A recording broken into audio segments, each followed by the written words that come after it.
اللهم صل وسلم وبارك على سيدنا محمد عليه أفضل الصلاة وأزكى السلام. ازيكم يا أحلى مشاهدين؟ يا رب تكونوا جميعا بخير وفي أحسن حال. تعالوا النهاردة مع بعض هنعمل مكرونة بالبشاميل. الأول معانا الطاسة على النار سخنت فيها المادة الدهنية، هننزل ببصلة كبيرة كده مفرومة، هننزل بقرن فلفل، ويفضل طبعا يكون شطة. يدوبك كده البصلة والفلفل بيدبل معانا، بننزل باللحمة المفرومة. اللحمة المفرومة بقى حسب الكمية اللي انت عايزة تعمليها، من ربع كيلو، نص كيلو، لكيلو، المتوفر عندك. معايا هنا حلة بتغلي على النار، هنزل بمعلقة كبيرة من الملح مع معلقة من الزيت. يدوبك كده غليت معانا، نزلنا بالمكرونة. كمية المكرونة اللي انا عاملاها دي كيلو من المكرونة، حط عليه ربع كيلو لحمة مفرومة. البهارات ملح وفلفل وكمون وبابريكا وجوز الطيب. الشطة طبعا اختياري، لو حابة تضيفيها بتضيفيها. ما شاء الله اللهم بارك، ما اخدتش وقت خالص وتعصجت معايا. دلوقتي هعمل البشاميل اللي بعمله بطريقة سهلة جدا وناجحة بأمر الله. معايا كده زي ما انتم شايفين 3 معالق كبار من الزبدة، هنزل عليهم ب3 معالق كبار من الدقيق.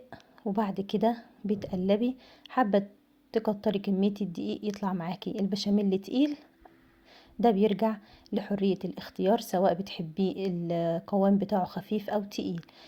يدوبك كده تحمص معايا على النار، هنزل باللبن مع المية، او بديل اللبن والمية شوربة لو عندك، ممكن جدا تعمليها باللبن او بالشوربة او بالمية كمان.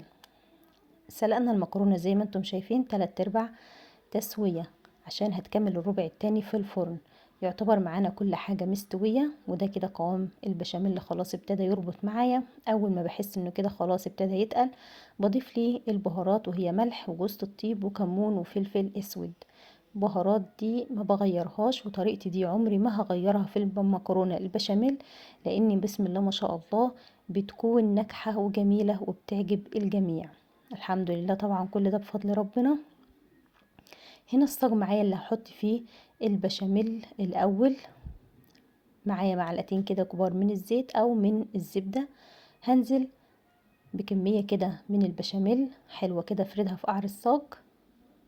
بعد كده هنزل بنص كمية المكرونة المسلوقة، وهديها كده كبشتين 3 من البشاميل، عشان نربط ما بين كل طبقة وطبقة كده تكون متماسكة.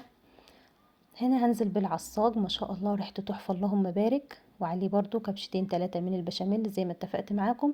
فايدته ايه يا ام كريم؟ بيربط الطبقات ببعضها. معلقتين من الكاتشب او صلصة طماطم، بقلبهم على نص الكمية التانية من المكرونة، وبعد كده بنزل بباقي كمية البشاميل زي ما انتم شايفين. ما شاء الله بيضتين، معلقة فلفل اسود، واضربهم كويس جدا وافردهم على وش الصينية. طبعا الفرن سخن على درجة حرارة 250.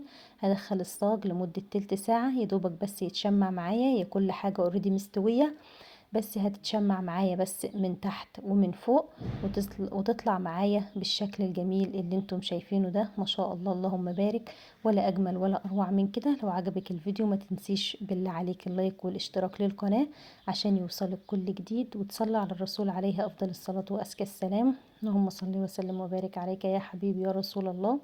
طبعا هنا انا قطعتها وهي سخنة وبتدخن قدام حضراتكم اهي. يعني لو هتسيبيها تبرد شوية هتبقى متماسكة معاكي اكتر من كده طبعا. وكل ست بيت شاطرة سمعاني فاهمة الكلام ده كويس، لما تركنيها بس كده ربع ساعة تهدى، هتعرفي بعد كده تقطعيها.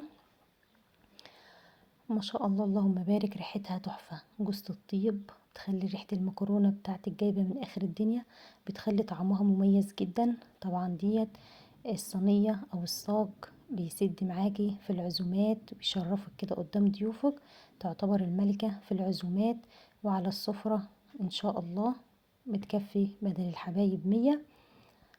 شايفين الجمال؟ ما شاء الله اللهم بارك.